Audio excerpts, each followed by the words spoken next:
that F3 thing, mate. It's like, Yeah, kill me, kill me. Welcome to Seeking Focus, a podcast that provides photographers and videographers with a place to critically compare technology, share ideas, and enhance their skills. Welcome to Seeking Focus. Seeking Focus is a podcast about photography and videography and Evan falling asleep. I have too many beers at the moment. I think that's it's a beer talking. I think maybe. there you go. How was your week, man? What's been happening in Evan's world? Same I think old. Evan's world was pretty exciting this week. Come on, tell us all about it. Put the pressure on me. Yeah. No. So, actually, I did a photo shoot over the weekend. One that I don't normally do. A birthday party for a set of twins' first birthday. I don't normally do kids' birthdays. And why did you do it? That's the question. Because of the money? Ironically, most people who are doing kids' birthdays think that doing a 5-hour shoot for $50 is the right going rate. So Not you charge them $100. Is that not what you're saying? $50 per hour, but $50 for the whole entire Yeah, thing. that's right. They do, don't they? No, I actually got a person ring me up and they were like, oh, we need you to do some photos. I'm like, yeah, sure. And he goes, yeah, it's for a birthday. And I'm like, yeah. And he goes, oh, it's for my daughters. And I'm thinking, yeah, this is not sounding so good suddenly. And I said, how old? And he said, they're 1 year old. And I went, oh, congratulations. It's a big Yeah, thing. you're being nice, yeah. yeah. It's a big thing. I said, not really my type of thing. I don't really do this. And he said, I've seen your photos from other clients. And he goes, I absolutely loved your work. And I was hoping that that basically I could get you to do the photos, in the same style that you normally do. And I was like, I don't want to do it. Well, I don't. It's not my forte, there's same. I don't do people, that stuff. but there's people out there who are really, really good at doing these types of things. They're lively, they're interactive and stuff. And then he sort of mentioned the amount he was paying, which was actually a big turning point for me. I'm being honest. It was, I wouldn't do a job like this unless it was well paid. And I went there. I got paid to do a 3-hour stint. Mm-hmm. And then when I got there, I found that the party wasn't starting for another hour after I started. So I literally had an hour to do nothing other than set up my cameras. Put it in your thumbs. Pretty much. But this guy was like, he likes to get people organised so they're ready to go as soon as the action starts. I'm thinking, I'm not sure what type of action you're going to have at a birthday party, but all right. So the first hour, which was paid for, was just me sitting around, getting my cameras ready, looking at the room, thinking, this angle would be good, this angle would be good, and, Interesting. And yeah, look, the shoot happened. People were really nice. I was really nice to the people. We were, interacting. I had a chocolate fountain, and I used that to my benefit. Kids would come in. Chocolate, my favourite, man. I'll tell you stuff about chocolate fountains that you don't want to know. Oh. They have to lubricate the chocolate fountain before they put the Once you start hearing these things, you sort of go, "Ah, lubricate." Yeah, exactly. Okay. Anyway, that aside, and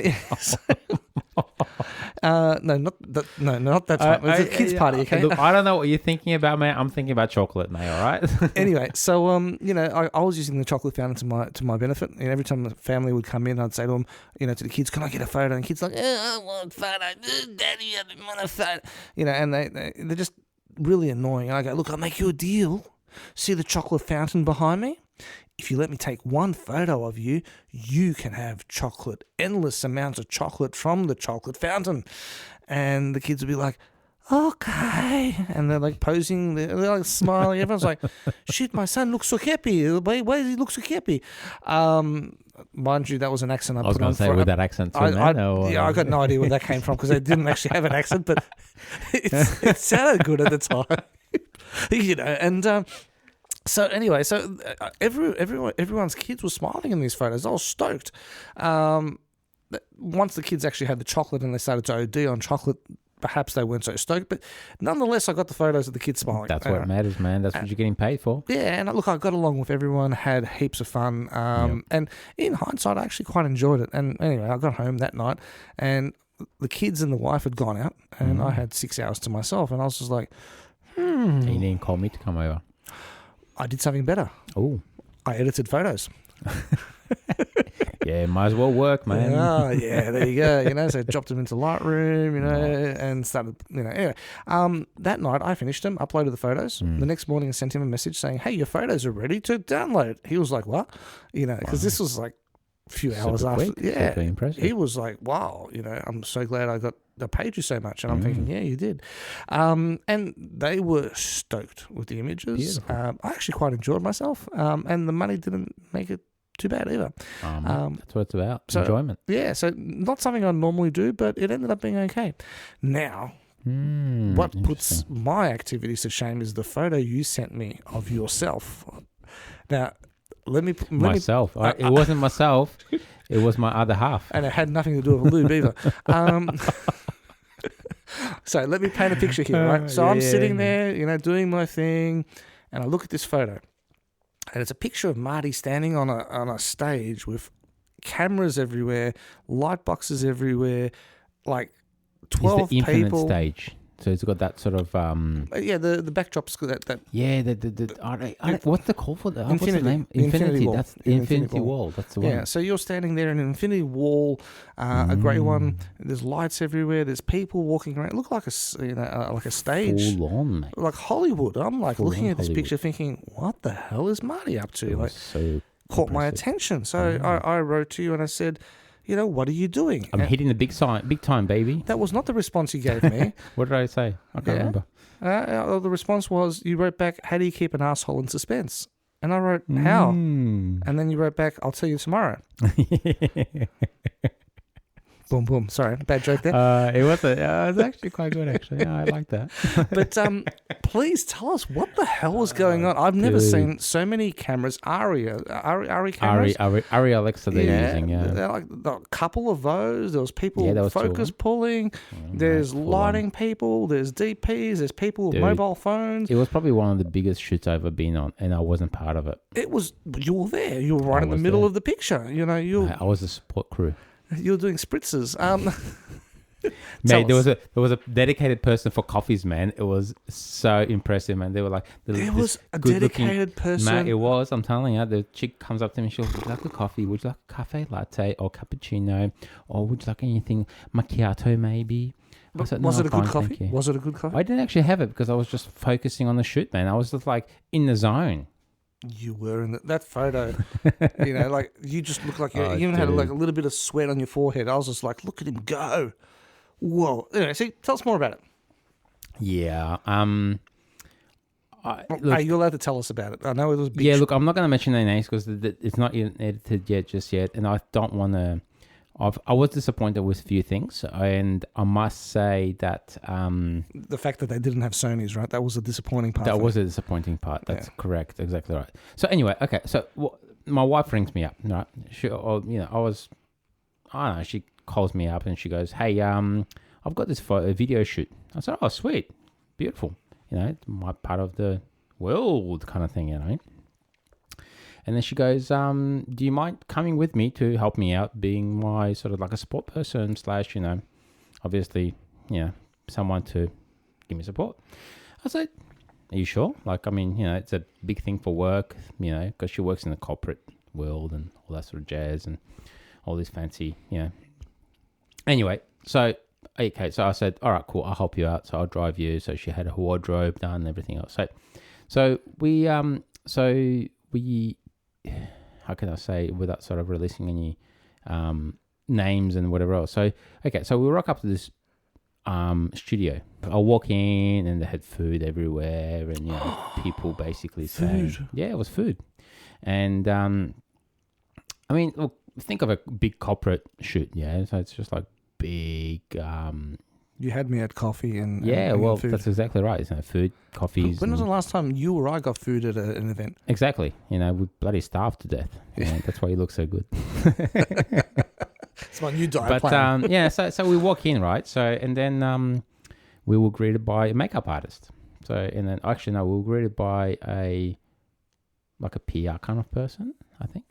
Anyway, so So did you say a beer person who brings you beer? PR. Oh, PR. Sorry, I so thought you... people relations. Okay, so I thought you meant beer person. They brought No, you beer. It I was like, would have been nice. This is coming but, out to be like the best dream job ever. But anyway, keep going. Anyway, so look, so I rock up to this studio thing, and this person's meeting us, and she goes, "Yep." So my wife was the last person that was interviewed. So they had 3 people interviewed on this shoot, and so the company hired a full day studio. What happened was we come in. She sat down with a makeup artist. The makeup artist basically, did the whole makeup and everything else, and we decided on the wardrobe and all that sort of stuff. And did you get your makeup done as well? No, I didn't. No, I don't do makeup, man. Like bald people shouldn't have makeup. So anyway, look, it's all good. We talk about the shoot and everything else. And I mean, look, my wife doesn't do this sort of stuff. Yeah, she's like full on shy in front of the camera. She's got no idea, and she's never done this sort of stuff before. I mean, we've done like a little funny sketches and for work and whatever else, but it wasn't really extreme, yeah. And this was extreme. So when we walked into this Infinity Studio, they were set up in a corner far away, and they had the sound blankets on. They had 2 ARRI cameras. They had a focus puller. They had a specific audio person. They had a director of photography. They had the main client was there, so she was doing an interview for this client. And so all up, literally, there was probably about 10 people. So 2 focus pullers, 2 camera operators, audio person. It was a makeup person. Am I counting? How many fingers do I have? I don't have enough fingers. I'm going to add to that. In the photo that I saw, there was also about 3 or 4 other people standing there with mobile phones, filming on mobile phones, social media. So that was a client, kind of. I think that was the actual client that organised the whole shoot, right? It was crazy the amount of people. It was, man. Like literally, there was probably about, without a word of a lie, it was over 10 people doing this sort of stuff, and I was just like, wow, okay. And look, it was great. They had fantastic lights. They had a Nanlite 1200. That was something ridiculous. Isn't that like stadium lighting or something? Yeah, it was full on, and it was great. Isn't that a little bit overkill for? So what they did was, I saw the thing, and so they bounced the actual light from this massive screen, so it make it look like a big light source. Obviously, you know what I mean. Mm-hmm. So rather than me on you setting up obviously a dome of some sort, and obviously just lighting that person, they bounced the light from the screen, and it was profesh, yeah. Like, don't get me wrong. But with that type of light, you could bounce the light off the moon and get it coming back. Yeah, that light was massive, man. Like literally, I looked at it and I was like, mate, this is overkill, yeah. So anyway, look, at the end of the day, it was great. The problem is there's so much involved and so many people on set. The wife freaked out. You know what I mean? The wife was basically saying, "Oh my God," she got stage fright. You know what I mean? So she basically, as soon as the camera started recording, she basically just locked up. She had no idea what was her name, what she was doing, and she was just like, all these people and lights are on me, you know what I mean? And I was just like, because I do this for living, yeah, this is my bread and butter, yeah? And I kind of looked at it and I was like, I was a bit disappointed, to be honest with you. I was disappointed because of the fact that, yeah, go on, sorry. I was going to say, who were you disappointed at? Your wife or? No. I was disappointed at not the client, but the company that was doing the video. Because they weren't providing support?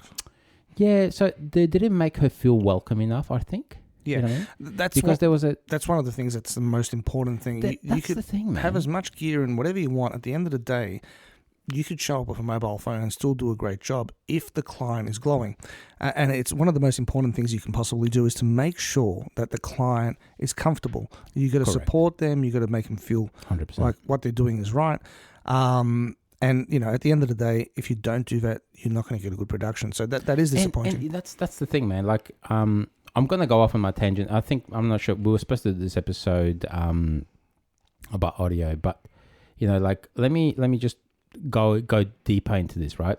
So this support crew, I mean, there's 2 camera operators, 2 cameras, focus pullers, audio person, and rather than introducing themselves to the wife, to the subject that they're interviewing and making sure that she's okay and all that sort of stuff, they scared her, to be honest with you, with all the equipment, all the lighting, all this crap. And I was just looking at it myself, and I was just like, could have done this for literally probably 1/10 of a price, number one. Number two, I would have made the subject or the person that I'm getting interviewed so much more comfortable, because at the end of the day, if that subject is comfortable, it will come through on the video itself. 100%. And that's the most important part of the video. And that's the thing, like the people that were there, they had no idea what they were doing. And all this extra shit that they basically had to include. I mean, it looked fantastic. It looked grand, man. Like, it was so impressive. I was just like, whoa, Arri Alexas, 2 Arri Alexas and focus pullers and all that sort of jazz. But at the end of the day, my FX6 could have done the same thing at 1.8, 1.4 of an aperture, you know what I mean? Of focusing on her eyes and keeping those eyes crisp. And I mean, look, I understand that, we're comparing FX6s to Arri Alexas, which is, chalk and cheese, yeah? But it's a corporate in video. You know what I mean? Do you really need to have a $50,000 camera for a corporate crappy video? I mean, I don't know. Sorry, man. I'm going over my head here, but a lot of people probably would agree with me and disagree with me. And that's just my point of view. That's my personal point of view. I'm getting a bit emotional about it in a way, because I seriously think there is companies out there that they might score this sort of gig, and then, that one gig, they will charge them so much money that gig will pull them through the whole next 6 months. You know what I mean? No, that's definitely. And I don't know, to me it was like, I was looking at my wife and I said to her, let me bring a teleprompter. So like, I've got an app on the iPad, and she had all the questions and she had everything written down and she's practiced it before. But in the environment, the person freezes up. The person, like, she hated this experience. You know what I mean? And sorry, I'm going to add to this, right? That unfortunately, as videographers, we don't realize how difficult it is to put people through this. Yeah. I know that I've had a camera turned on me once after I'd finished an interview. That I thought that it would be funny to get some interviews with the videographer. Yeah. And I froze up. It puts so much stress on the person. You need to support them. People forget their names in front of a camera, especially with all the lighting. You got, key light, you've got a backlight, you've got, massive camera with, like a matte box. We've got screens everywhere. They had a 19-inch Atomos, like, just a monitor on its own. The director's monitor. Yeah, it's worth more than my freaking camera, man. You know what I mean? It's a $10,000 fucking screen. And it's all for... It's great. It's fantastic. But for a video that could have been shot on a standard camera. On the Blackmagic or on an FX6. You know what I mean? A Canon. Or on a Canon. My God, I can't believe you just actually said that. I did say that. But look, I was just... You know what? I was overwhelmed, I think, with that shoot. And I was excited. And I was also disappointed that, they could have made her feel welcome. I mean, I've been in the shoots in the past where, people, and I'm not going to mention any names, but they had big production agency coming in and filming that person. And that person said to me that after that production, they were crying. You know what I mean? And I mean, it's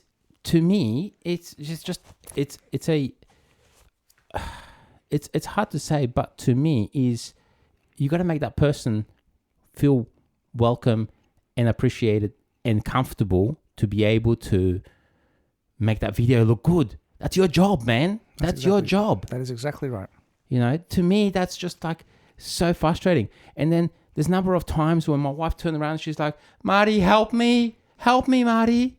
And I was just like, what the fuck do I do? Do you know what I mean? Excuse my French, but like, you know, you can beep that out. But like, seriously, what do I do?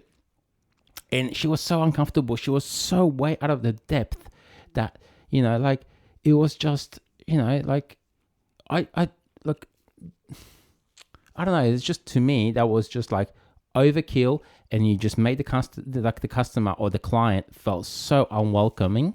It's not funny. And you know what? At the end of the day, if you're spending so much money, spend an extra $500 on a freaking actor and tell them what you want to tell them, and that's it. It won't make any freaking difference. It won't make any difference. They'll remember the lines, and they will spill them out, and they'll basically go through whatever they go through.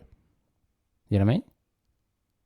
You know what I'm saying? Yeah, no, I completely understand. And I'm getting a bit sorry that your wife had to go through that. Yeah, you know what? It was a very difficult situation for her, and I kind of, you know, like, I felt like, you know, and the people, without sort of, you know, being very biased or whatever else, but I understand I went as a support person that had no idea who I was. Yeah, so I could have been just a Joe Blow down the street that could have walked past and said, you know, hello or whatever else, and I could have been a CEO of a freaking massive multi-million-dollar company. And you know what? They did not make me feel welcome. They didn't shake my hand. They didn't turn around to me, hey, how you going? Would you know, they offered me a coffee, but that's the only thing.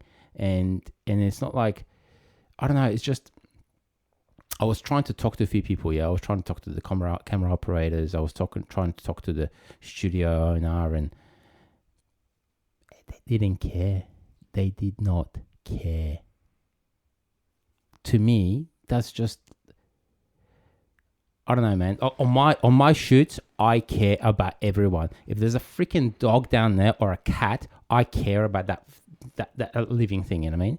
And I mean, it's, when you're doing a video shoot, you got to be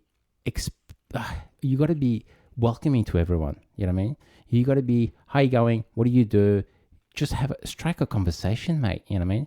I was trying to talk to these people, and they could not give a shit who I was, what it is. Even the owner of the studio could not give a shit. You know what I mean?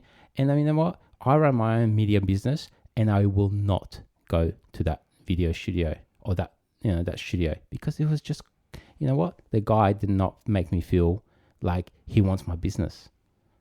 Simple as that. That's a shitty experience to have. Well, you know, it's like, the setup was amazing. Don't get me wrong. The cameras were amazing. The equipment was fantastic. You know what I mean?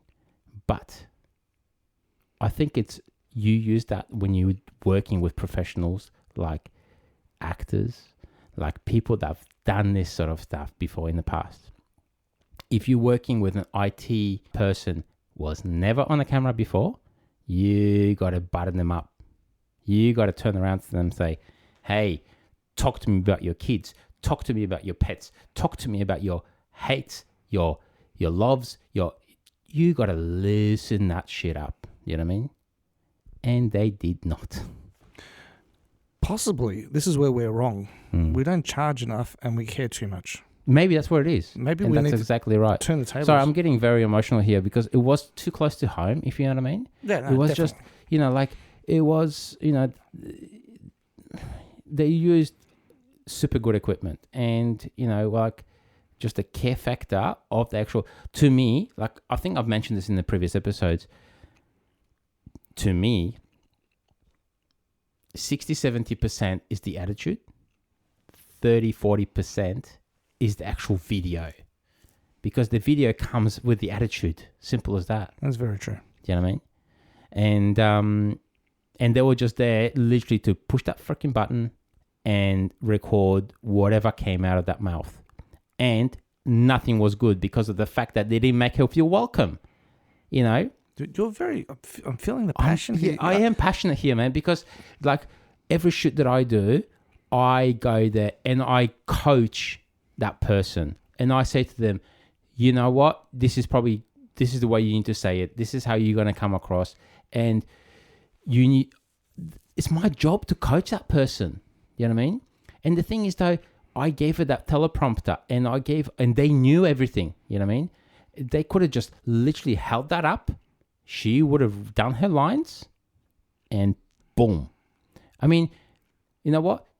Do the lines, and then later on, if you want a bit more chilled out or personalized, I don't know, answer, whatever you want to do, just ask the questions. You know what I mean? And if you got a obviously good answer on the teleprompter, use that. If you got a good answer on a personal kind of level, use that. Who cares? But mate, I just feel sorry for the guy that's going to be editing this thing, man, because there's going to be so much more chopping, changing, and it's just going to be interesting video. I want to see the final because I'm sure it's going to look fantastic. It's going to look amazing. But the shit that she had to go through, I would not wish that on anyone. I was going to say, just find out where they live. I know a few bikies. We'll just send them around to their house to rough them up. No. Look, you know what? To me is, I think if you're dealing with me and you're dealing with the owner of the company. You're dealing with a person that cares. You're dealing with something that, you know, like that the owner, the person that is actually filming it, they care about how the video is going to look like. This guy didn't care, man. They were just there to push the button and just get whatever reaction. And that's the problem with having people work for you, but... Sorry. This episode is about what? Sorry. It's about audio, This isn't it? episode is Sorry. about our bad attitude. No. We've just been blabbing off for the last half an hour about this shit, and it's just... look, I'm getting passionate about it because Do you the need a fact break? is... Do you need a drink or something? No, I need to top up my beer. You do that. I'll take over for the episode. All right, so I will continue on. I don't have the passion that you do at the moment because I obviously wasn't there, but it is disheartening to hear that actually happens. This episode is about audio equipment. Yay. I know you hate audio equipment, but the reality behind it is you need to use audio equipment. Correct, yeah. You've got audio equipment, I've got audio equipment, and it's a must. It is. It's a must. And this episode is about what we use, how we use it, and we're going to provide you some tips and tricks that'll get you out of a lot of bingles. Yep. In fact, for a couple of episodes in past, we've actually always said that I'm the audio guy, but you got me out of a bingle when it came to an audio production once, Really? which I was stumped about. Yeah. Ooh, do tell. How do you mic up a big panel of people when you don't have time to mic them up, but you need every single person on that panel to be speaking on the video? And I was sitting there thinking, I need at least a 20-minute break to be able to get these 8 microphones out there. And then once they swap over panels, there's only like a 10-second break in between, and I've got to get the next, so I would have had like 10 to 15 microphones connected to wireless transmitters, ready to go, swapping them over while I'm recording. And we work solo. We don't have a whole team of 50 people, as mentioned earlier. So it is very, very hard. And you actually got me out of a bind. You suggested something which works. So that's what we're going to talk about today.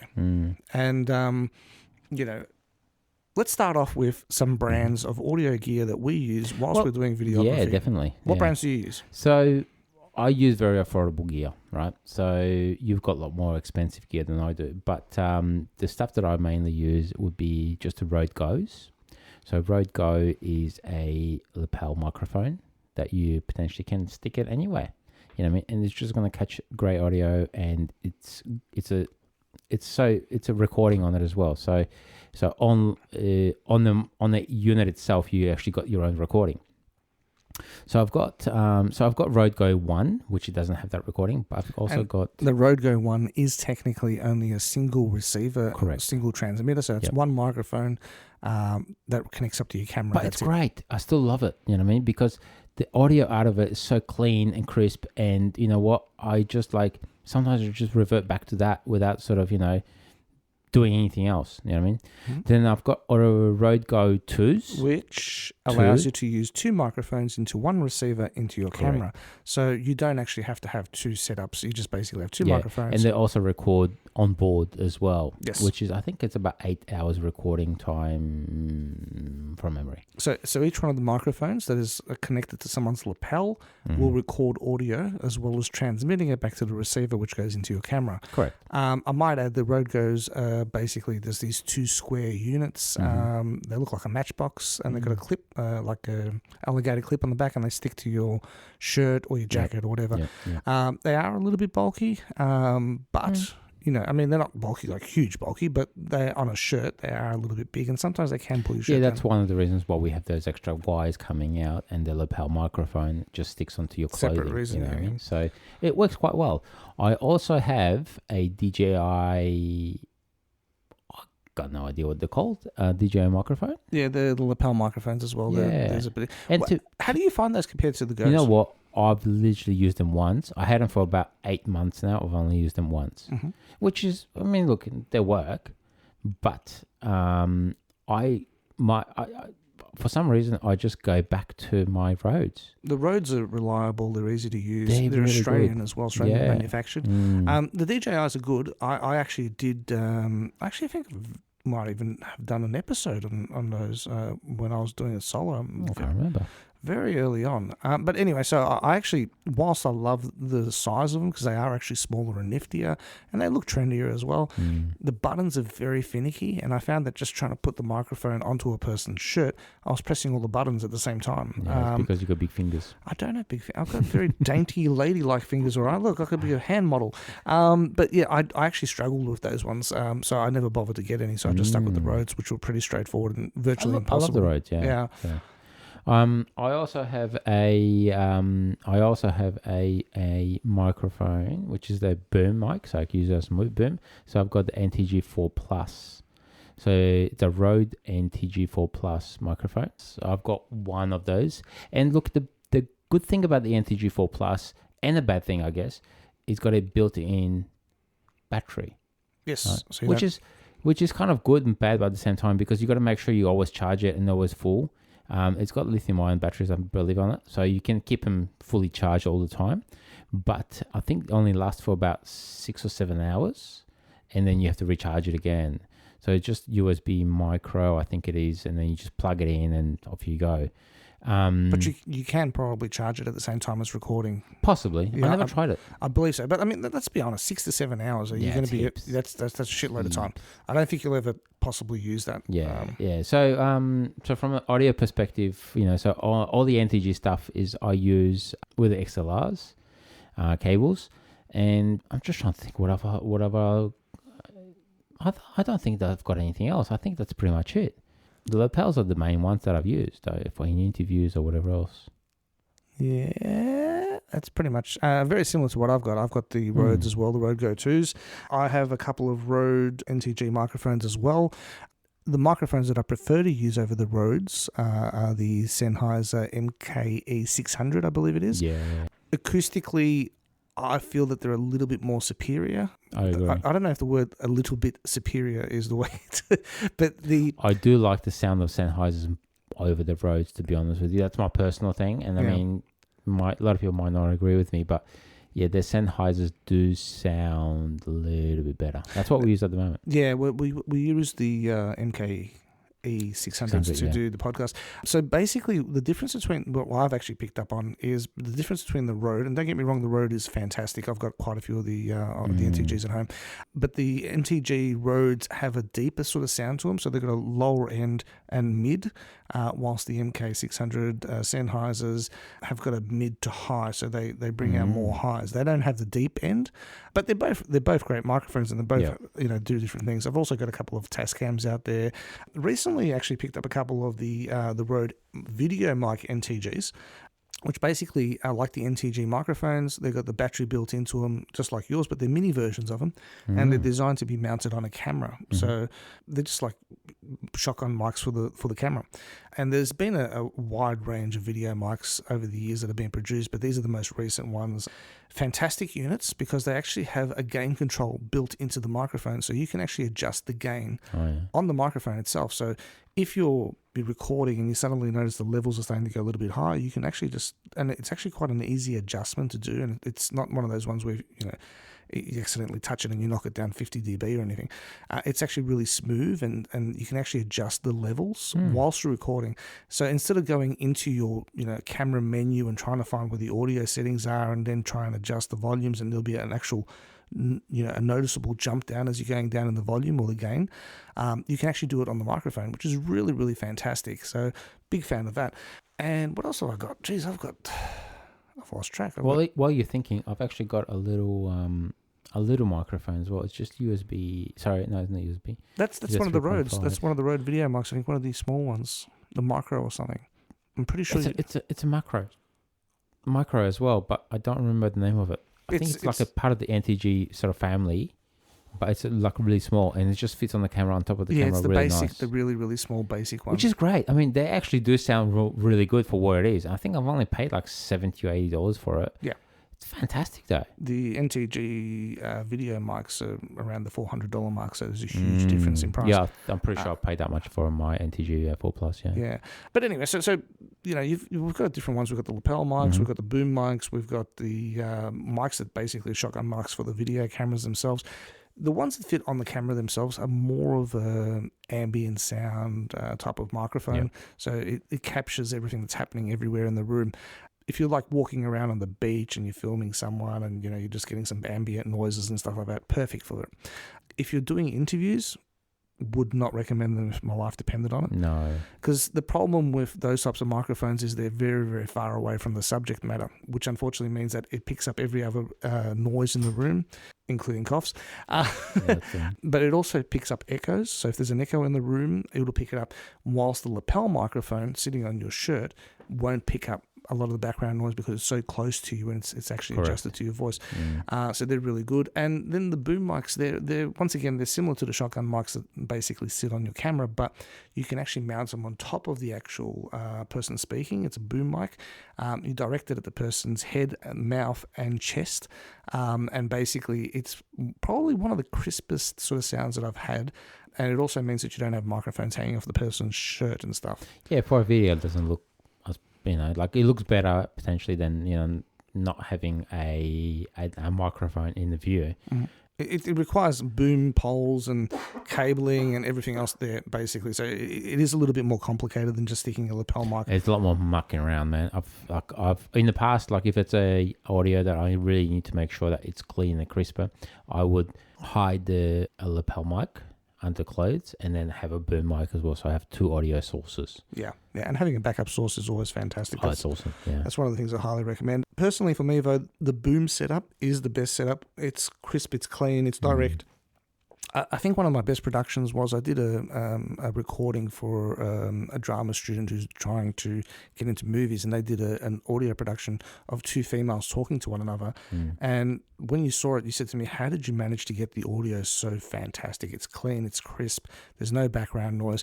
And you mentioned it over the years a couple of times. You probably don't remember it now, but that was a boom mic, and it really makes a huge difference.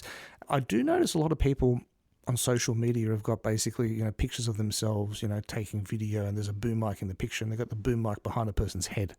That's not the way to set up a boom mic. It has to be in front, pointing at the person's mouth and their chest, and it has to be close to them. So just slightly out of the picture, but not too far away as well. Yeah.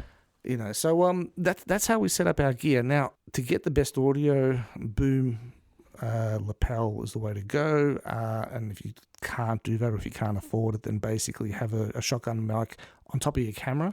A lot of cameras have their own built-in microphone as well. And people will say, well, why do I need a boom mic if I've got already a camera mic? So the camera mics are generally called scratch mics. They're not really designed to record clean, crisp audio. They're designed basically to give you an audio recording so you can match it up to something else, another audio recorder, similar to the F3, which we discussed in a couple of episodes ago, or the other Zoom H6s or the H8s. So it's designed purely just so you can match up the video footage with the audio, so you can actually look at the wave.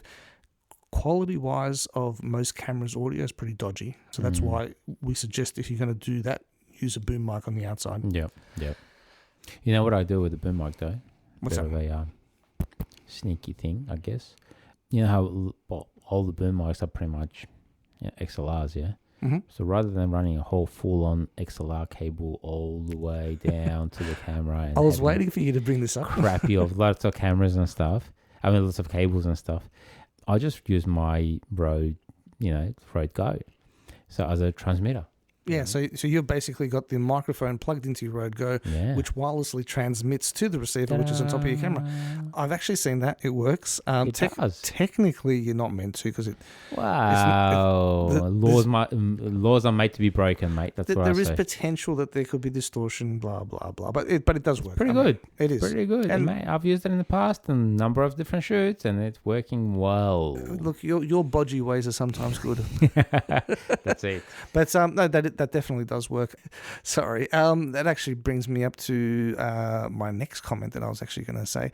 When you're actually using a microphone outdoors, there's little devices that you can get for the microphones, like a foam cover. Now, the foam cover is not designed for outdoor use. That's designed for indoor use, and it stops you from having spitting sounds on the microphone. So without the microphone, when you're speaking, without the foam on the microphone, when you're speaking into it, you get this type of sound. Because you're basically making these clipping noises, which the microphone's picking up straight away. The foam gets rid of that. Now, when you're outdoors and you're trying to record audio, even with the foam on, if there's wind, you will hear rustling and wind noises through the microphone, which is actually quite it destroys the audio. You can buy things called dead cats, or the smaller versions, which are called dead kittens, which most people are horrified. Most people are horrified when I say that, and they're even more horrified when they actually hear your sound effects. But they're those little fuzzy wuzzy sort of covers that you put over your microphone, and they look like fur. Yeah. And what it does is it actually cuts out wind noise. And what it does is it just goes over your actual microphone itself, as in your phone microphone. Yeah, and it does cut back a little bit on the gain of your microphone, so you probably lose 5% of your ability of your microphone to record. So you've got to increase the gain to be able to counter it. Most good companies produce dead cats and dead kittens for their microphones. Even the Rode Go 2s and the Rode Go 1, I believe, also came in the packaging. So you could actually, if you're outdoors doing an interview, you can actually put the dead kitten, in that case, because it's a smaller one, on there, and it gets rid of the background noise. And it works amazingly, unless you're in a typhoon, in which case then nothing's really going to help you. Saying that though, if we're going specifically into Rode Go's, the Rode Go 1s, their connection is not as good.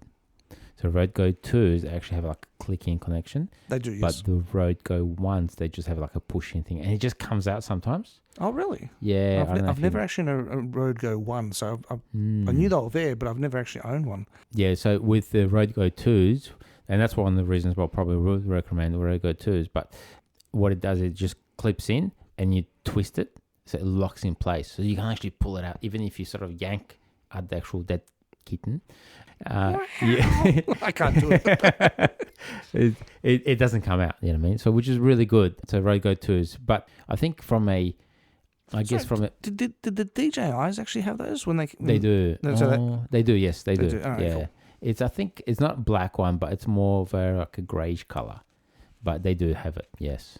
I think all the microphones pretty much do come with them. It's just part of the shooting, I guess, for anything outdoors, right? The NTGs don't come with them. You got to buy them separately. Oh yeah, I did buy mine separately. Actually, you're right. Yeah, most of the boom mics don't have them. If you're recording outdoors and you're basically recording on, you're walking around and stuff like that, and you want to use a boom mic, you can actually get a blimp. Yes, I've got a blimp at home. I don't think I've ever actually used it. Yeah. So what a blimp is, it's actually this big metal cage that fits over the top of your microphone and has all the cables running into it. And that blimp connects up to a boom pole. And then what you can do is you can get a massive dead cat. I don't know what's a massive dead cat called. I don't know. A dead tiger? I don't know. Anyway, so you can put it on, and basically you can walk around with this microphone that's fully covered. I mean, the gain on that would be horrific, so you'd have to really crank it up. Yeah. But you can actually carry it along and have someone, recording audio above this, the person talking. Outdoors, and you won't hear a thing. So you might have to have a dedicated audio person yeah. and an F3 potentially. Right? Well, you could mount it on a tripod sort of thing and have it hanging over the top, but you'd really want to sandbag it down if it's outdoors and it's windy, because otherwise it'll fly off. Because those blimps are huge. Yeah, they are. From a centimeter point of view, they'll probably be good. 30 plus centimeters. It depends on which microphone they're built for. I think the one I've got's like 45 centimeters. Wow. It's huge. But that's also designed for my microphones, so that's why it's there. All right, so that's the types of setups that we use with the microphones and so on. We mentioned it earlier on in the episode about how you got me out of a spot of trouble once. So when I'm doing, one of the things I specialize in is if we're doing a panel, basically I will mic up every single individual person with a microphone. Get clear, obviously, audio, because you don't want to have obviously a scratch audio. Yeah, or a shotgun mic on top of the camera, because you're going to be picking up all the echo in the room and everything. So I always hook up every single person, and it allows me to adjust the audio levels on each person individually. Though with the Float 32s nowadays, it's probably not as important, but back in the day, so I would have a whole bunch of Rode filmmakers, I think they were called, the wireless transmitters. I've still got quite those. Large. Yeah, I've still got them. They're the bulletproof. How many of them? Last time you had like about 6 of them or something. 8. 8 of them? Wow. A stockpile. Okay. So they're basically wireless transmitters, similar to the Rode Goes. They're actually the predecessors to the Rode Goes, and they're huge. And I reckon you could probably run them over with a car and they wouldn't break. That's how they are plastic, but they are quite strong. Yeah, I mean, you can pick them up really cheaply now as well for like $100 or something. No, they've gone back up again on price. Yeah, so people seem to be going back to them for some bizarre reason. But anyway, I think one of the reasons that everyone's going back to them is because the transmission range on a wireless transmitter, the Rode Goes is only like 100 meters or something. Yeah. So you technically need to be in a very close vicinity to the actual units. The Rode Cinema Maker or whatever, I can't remember what it was, but anyway, the earlier versions of them had a range of about, I think it was like 150 to 250 meters. There was also the Sennheisers, which had a range of over 1 kilometer. Yeah. But the difference the Sennheisers are mainly used on the bigger sort of shoots, and I mean, I think on the shoot that I mentioned earlier, with the wife, I think they had Sony micro, the wireless, and it was great because I had my own audio and I could hear exactly what she was saying, and I could monitor her audio and all that sort of stuff as well, which is great. And look, they work really well. I mean, the Sony's is top of what do you say? They're not as good as the Canons, but they're pretty good, yeah. No, cream of the crop. That's what I was gonna say. The Sonys are good. Actually, they're pretty hard to get your hands on, to be honest. I think they are. Yeah, right. they will never really. Sennheisers and the Sonys are pretty much on top of the game with those things. Yeah. But anyway, so what I do normally when I'm doing a recording of a panel, I would hook up microphones on every single individual person, and then monitor that from because I'd have all those microphones plugged in wirelessly into like my H6, and I could actually see each channel, so I could actually adjust it on the fly. It's fantastic. That's the way I like to do my audio. It works. Traditional. Unfortunately, though, there's going to be times where you're not going to be able to sit there and spend time miking everyone up. You're not going to have enough microphones. So let's be honest, who usually has 8 microphones? Yeah. That's the only reason I've got them is because, well, audio is my thing. But most people wouldn't have that. So, you're in a predicament sometimes where you don't have the equipment, you don't have the time, you're a single shooter, you're trying to get everything done, and that happened to me once, and I didn't have the opportunity to wire everyone up. And I was just like, how the hell am I going to do this? Because we had a panel of like 8 people who were going to be talking on a microphone, and we're not talking a microphone on a podium. It was going to be, working around the room, and, each person was going to use the microphone to talk. And then straight after that panel, they were going to swap over to another panel of 8 people, which meant that I would have to have those other 8 people wired up and ready to go as well, which as a single person, you just can't do that much. And I was scratching my head. Even with a team, though, I don't think that would be possible, to be honest with you. Because, I mean, then if you got a 6 people panel or 4 people panel, you literally got to mic up everyone and separately, and then you got to have spare mics. And then it would be a nightmare. But we've done something similar in the past. We did. But also one-off, a special occasion. But in saying that, so I was in this predicament where I just couldn't do it. I had the equipment, but I didn't have the time. And I said to you, I was really flustered, and I was like, I don't know how I'm going to do this. And you said, it's easy.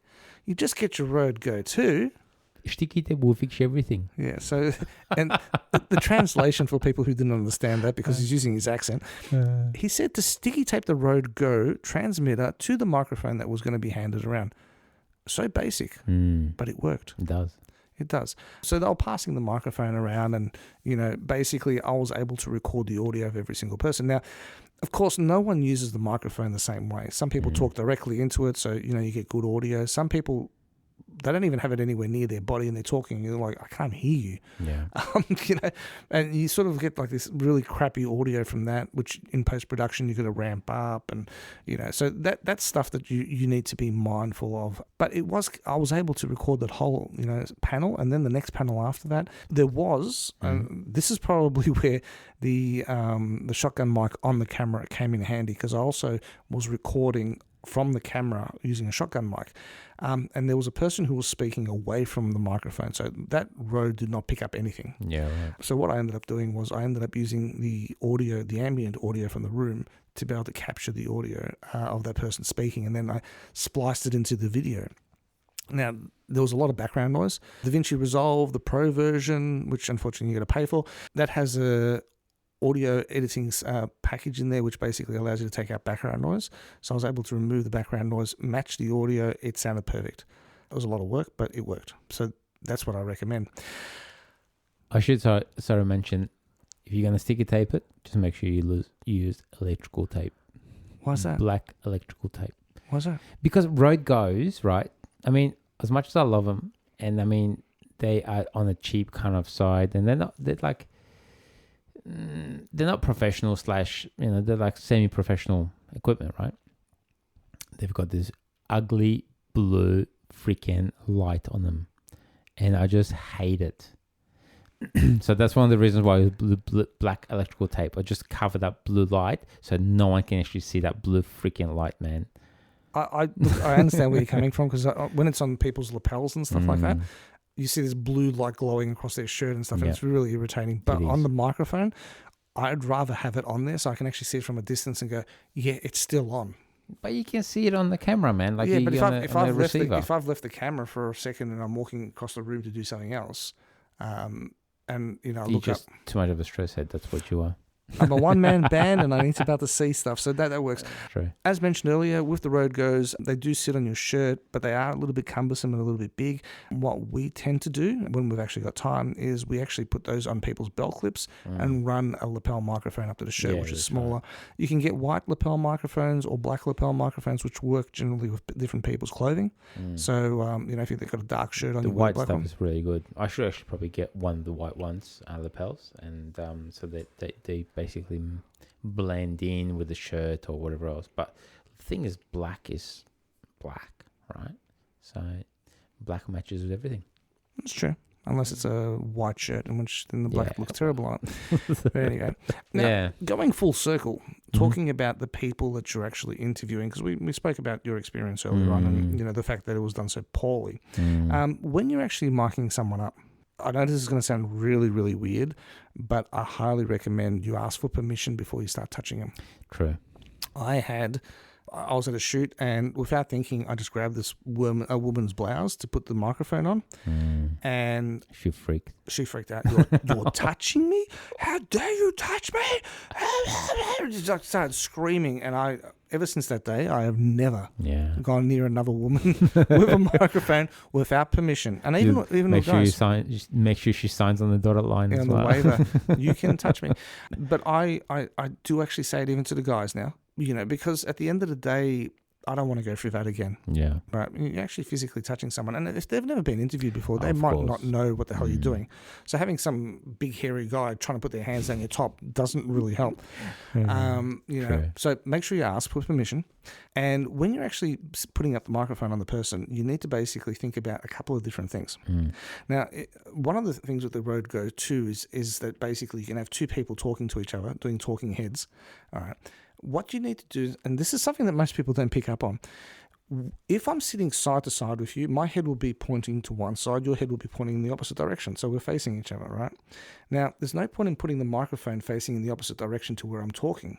Yeah, that's because right. it's picking not up. going to pick it up. It's is not it? picking up. So you need to have the microphone in the same direction that the person's facing, Yeah. which can cause a few issues, especially when you've got shirts, because you might not be able to put You're right. the microphone one way or the other. Mm-hmm. That's one of the things that I actually highly recommend that you try and organise.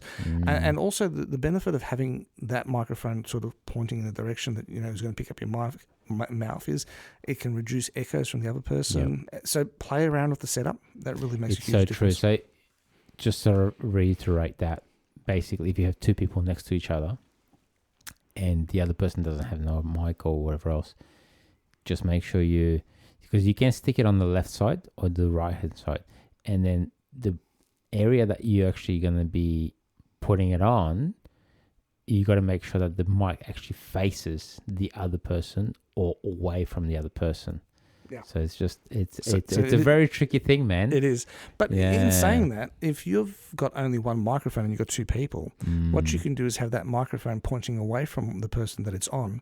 Yeah. So what it's actually pointing at the person that they're talking to, who's a bit further away from the microphone.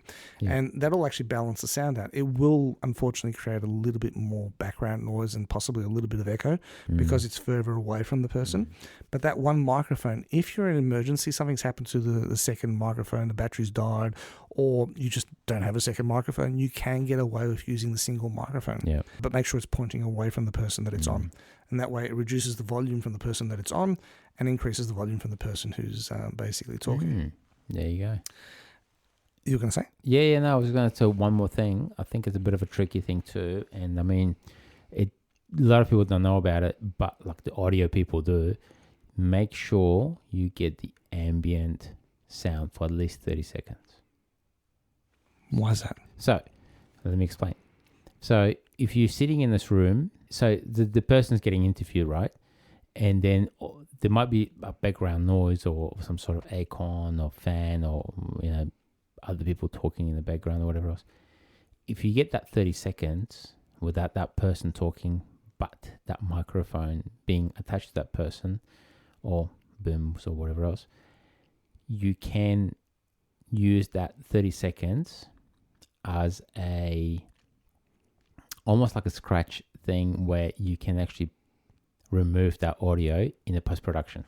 So, this is interesting that you say that because programs like Audacity require a blank audio sound, which is what you're referring to sort of know what the ambient background noise is to remove it. Yep. So, yes, you're right about that. Programs like DaVinci, for example, though, don't need that. It will actually remove background noise. I have seen the most amazing things. I should be selling DaVinci. This thing, it's amazing. The best part about it is DaVinci is actually a free product. The editing of audio and removing background noise, specifically the background noise, I believe you need to have the paid version for, but it is worth every cent. And if you buy a Blackmagic camera, you get it for free. So you can't really ask for more. I think you even buy a Blackmagic camera. And even the mixing discs, the little Atom, I think it's called. You get the software with that as well. So it's basically anything you buy from Blackmagic, you get a fully paid version of the actual software, which sometimes it's cheaper to buy the actual gear and then get the free software with it as opposed to buying the software. But anyway. Yeah, there you go. But yeah, so that scratch sound that you're referring to is Audacity requires it, which is one of the most well-known freeware audio packages out there, which is a fantastic one. So it's a good point. So that's really interesting that you should say that. Also, when you actually are doing, and this is particularly if you don't have a Float 32 system, which we were discussing previously in another episode, but if you've got the old style recorders, it's really important to make sure that you've got the audio that's the lowest level and the highest level, so you can do a test recording of the person. So you say to them, how are you going to speak when you're on camera?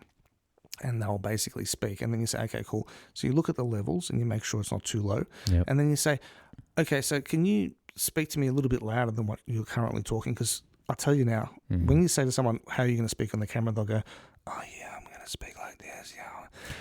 And then their voice just suddenly goes through the roof when you start recording. So you need to balance that. What do you do to avoid that? Well, what you do is you basically tell them to speak louder, right? And you force them to talk louder, which actually that's the thing, isn't it? And then you use that as the highest level, so you make sure it's lower than 0 dB. Yeah, okay. So you probably want to be sitting at about -6 dB. So what I do, and this is basically it comes with experience, I guess, in a way as well, right? But what I do is I'll talk to the person and just say, I don't say, how do you normally talk, or how do you, I would say, what did you have for breakfast this morning? And tell me exactly. I'm sorry, but you got that from me. I did. And you know what? And they get excited about it, and they basically turn around. Oh, I had cornflakes, and I had coffee, and I had this, and then the audio levels spike up because they know what they're talking about. Yeah. So therefore, Bob's your uncle. When a person's confident, they'll speak a lot louder. When they're not sure about something, they will speak very mildly and like a mouse. So that is actually one of my things. It was. That I do. I picked that up from you, man. I hang around with you too much. That's why. It's a good thing. But also, so you'll get the highest level there, but you also need to find what the lowest level is so you can actually balance between the two. So the next question I ask them after what they've had for breakfast is, I say to them, so could you tell me what you had for breakfast last week on Tuesday? Yeah, and they're like, and the voice suddenly boom drops down, and it's just so you get the two levels there, so you can balance out your audio. Now with Float 32, it's probably not as important, but you still need to balance it out at some stage. So it's probably not bad to get it done at the start. So they're the main sort of points of what I do, and talking to the person, making them feel comfortable before you start recording audio is probably one of the most important things. It is. Yeah. Definitely. One last thing before we go. I don't know what we are timing on wise at the moment, but I was mentioned on the previous episodes, I got back from overseas. And as you're traveling... That was like 4 months ago. I know, it was. But, what we're doing an audio thing, so I mentioned that. So when you're traveling on the... I don't know, I was... Qantas or whatever else I was, there was a really interesting documentary. I don't know, you probably haven't seen it. It's called 32 Sounds. It's a documentary about sound. And what you had for breakfast that morning. No. So it was really, so the director is Sam Green, right? And what they do is they talk about how important sound is in a video/audio industry. Yes. You know what I mean? So they actually say, depends where they actually explain to you where to put the microphones. They actually explain to you and like different aspects of sound. So lighting up a match, it's sort of, like if you turn your eye, like close your eyes, and then they actually say multiple times, they actually close your eyes and listen to what's the whole thing is happening and what you think about it. And there is a number of things, and I mean, I've watched it a while back now because I don't remember specific things, but it's definitely worthwhile watching. If you're into sound and you wanted more information about sound, 32 Sounds documentary, brilliant documentary. So definitely worthwhile. You should watch it. No, I haven't actually seen it, but I completely agree. And one of the golden rules, and one of the reasons we're actually doing this episode is because if you produce a video and you've got amazing video footage, but you've got terrible audio, people actually won't listen to it. They won't listen to it. They won't watch it. But if you've got engagement won't be as high. And a lot of people will turn off if the audio is really bad. I agree. But if the audio is superb, even if the quality of the video is not that good, people will watch it. So you have more engagement when the audio's done well.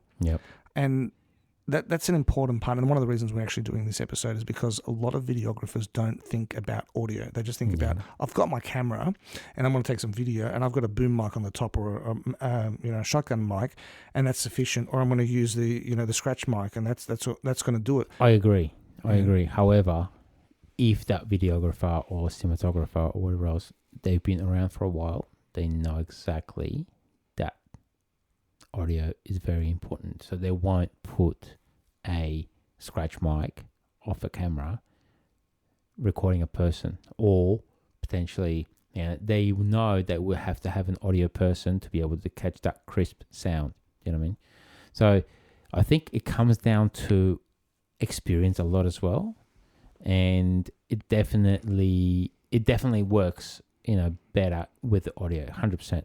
It's just, I think experience comes in. There's a number of times where, when I started off, I always had the boom or, like a on shotgun mic on top of the camera and interviewing someone. I think everyone does that. Yeah. It's like, which is cool, but you totally like as soon as you edit the video and you want to be able to get that sound crisp and clean, you know exactly that you are not a professional. You're not someone that looks into audio as a very important thing. You know what I mean? Very true. Interestingly enough, I shot a video. It was actually just I went on a road trip and with someone who actually was on this show quite a few episodes ago. Oh yeah. We got Izza. Yeah. We went to Adelaide. We drove all the way up the coast, remember, and we did some footage. We got up in the middle of the morning at 4:00 and went down to the beach and took video footage, time lapse, that sort of stuff. And I actually made an effort to bring an audio recorder with me as well, so an independent audio recorder. I think it was the H6 at the time. And I recorded the waves. I recorded her footprints as she was walking on the sand. Yep. Right. And I overlaid it on the video itself, so you could hear the waves coming in and out, crashing. And you could actually hear her walking as she walks past the camera. And Crisp and sound. and you hear the on the sand. And I showed a whole bunch of people. And the first thing that every single person said who saw that video was, "Oh, you can hear her walking. That's amazing." Yeah. They didn't say anything about the beautiful sunrise. They didn't say anything about the lighthouse with light coming out of it. The first thing they said was, "You can hear her walking." And I actually found that really interesting because it didn't occur to me because I just do that. But multiple people, majority of the people who saw the video, that was the first thing they said. And I found it. I was dumbfounded by that. So background ambient noise, little things like that really make a huge difference to a production. Even when you're recording someone at an interview and you're trying to get that crisp, clear sound, also having some background audio, as you mentioned earlier, for a very different reason, and sometimes dropping that in to just get rid of that void of sound. Because if you've recorded this crystal clear audio and there's no background sound, it almost sounds like a void. It just sounds like there's something not quite right there. It's like when you walk into a room that's got too much soundproofing on it. It sucks the sound out of the room and it just sounds really weird. So sometimes even having a little bit of background noise to overlay, not the whole entire thing, but in different spots when people stop talking it just adds that level of interest. 100%. And the thing is, also, like, I've done a number of videos, like FPV drones or whatever else, I mean, when you're flying the FPV drones, it's just shit, like we're talking about the propellers are spinning and just going, whee, going all the time and everything else.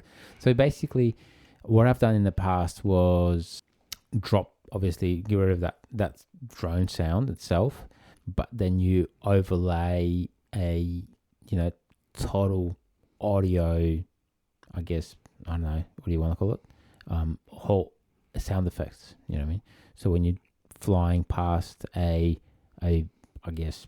coffee machine, you might drop a audio sound in that. Or a coffee machine as you go past. So correct, drop an audio machine, audio from a coffee machine itself as well. So look, I personally subscribe to Artlist, for instance.